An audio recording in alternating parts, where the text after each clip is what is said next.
오늘날 중동과 유럽에 거주하는 인구 집단이 지닌 인간 고유의 DNA 중 1에서 4%가 네안데르탈린 DNA로 밝혀졌던 것이다.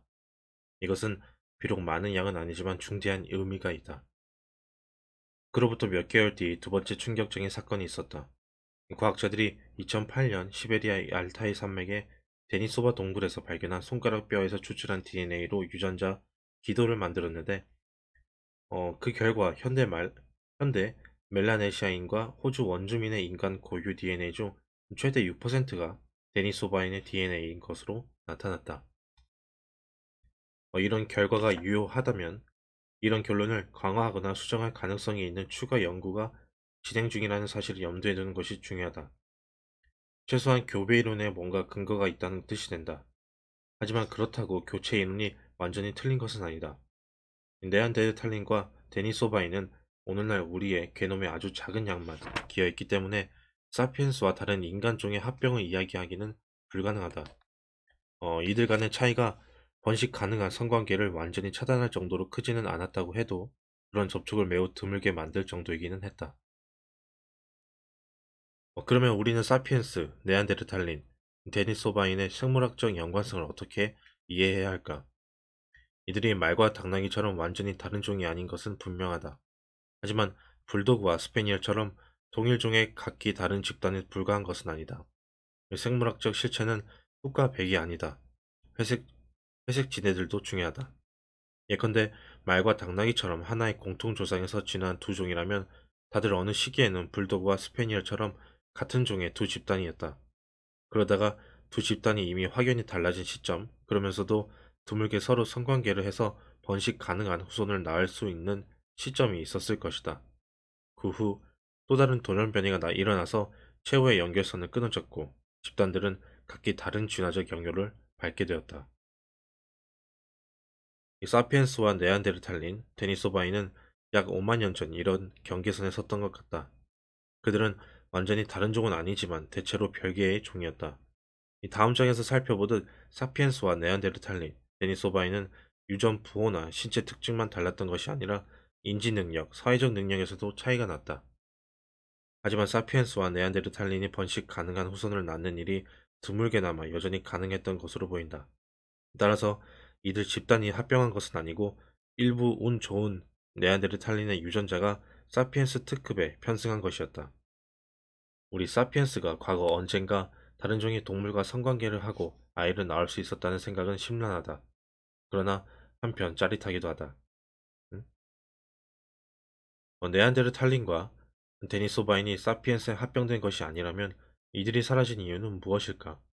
하나의 가능성은 사피엔스가 이들을 멸종으로 이끌었다는 것이다. 상상해보자. 사피엔스의 한 무리가 발칸 반도의 어느 계곡에 도착했는데 네안데르탈린이 이곳에서 수십만 년 전부터 살고 있었다. 새로 도착한 사피엔스들은 사슴을 사냥하고 견과류와 장과류를 채취하기 시작했는데 이것은 네안데르탈린의 주식이기도 했다. 사피엔스는 기술과 사회적 기능이 우수한 덕분에 사냥과 채취에 더 능숙했다. 이들은 번식하고 퍼져나갔다. 이들보다 재주가 떨어지는 네안데르탈린은 먹고 살기가 점점 힘들어졌다. 집단의 크기는 줄어들고 서서히 모두 죽어갔다. 이웃의 사피엔스 집단에 합류한 한두 명의 예를 제외하면 말이다. 또 다른 가능성도 있다. 이 자원을 둘러싼 경쟁이 폭력과 대량 학살을 유발했다는 것이다. 관용은 사피엔스의 특징이 아니다. 현대의 경우를 보아도 사피엔스 집단은 피부색이나 언어, 종교의 작은 차이만으로도 곧잘 다른 집단을 몰살하지 않는가. 이 원시의 사피엔스라고 해서 자신들과 전혀 다른 인간종에게 이보다 더 관용적이었을까? 사피엔스가 네안데르탈린과 마주친 결과는 틀림없이 역사상 최초이자 가장 심각한 인종 청소였을 것이다. 하지만 둘 중 어느 쪽이 사실이었든 네안데르탈린은 역사상 가장 중대한 만일의 소재다. 상상해보자. 만일 네안데르탈린이나 데니소바인이 호모 사피엔스와 나란히 살아남았더라면 어떤 결과가 나왔을까? 여러 인간 종들이 공존하는 세계에서는 어떤 문화적, 사회적, 정치적 구조가 출현했을까? 이 성경의 창세기는 네안데르탈린이 아담과 이브의 후손이라고 적었을까? 예수는 데니소바인의 죄 때문에 죽었다고 기술했을까? 코라는 모든 고결한 인간은 종에 관계없이 천국의 자리가 예비되어 있다고 설파했을까? 네안데르탈린은 로마 군단의 병사나 중국 왕조의 관료가 될 수 있었을까?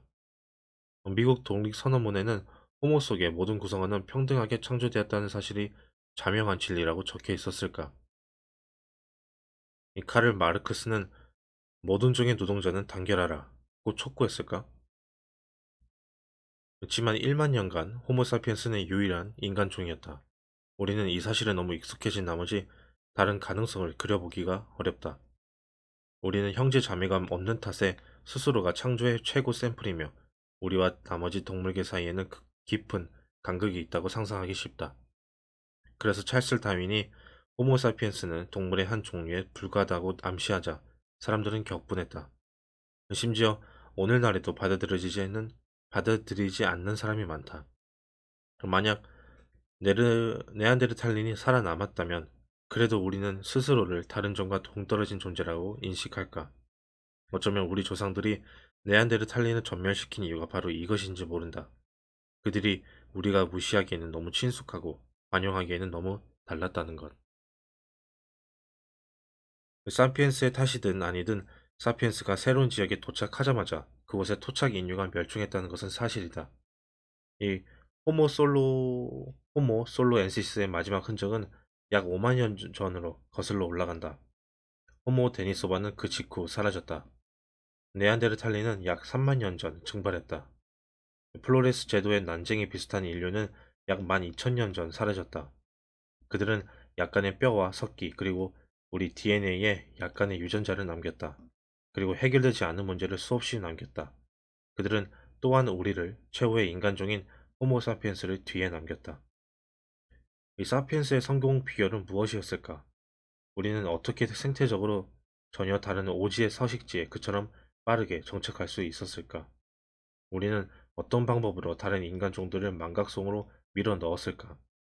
튼튼하고 머리가 좋으며 추위에 잘 견뎠던 네란데르탈리는 어째서 우리의 맹공격을 버텨내지 못했을까? 이 논쟁은 뜨겁게 계속되고 있다. 그리고 가장 그럴싸한 해답은 바로 이런 논쟁을 가능하게 하는 것, 즉 언어다. 호모사피엔스가 세상을 정복한 것은 다른 무엇보다도 우리에게만 있는 고유한 언어 덕분이었다.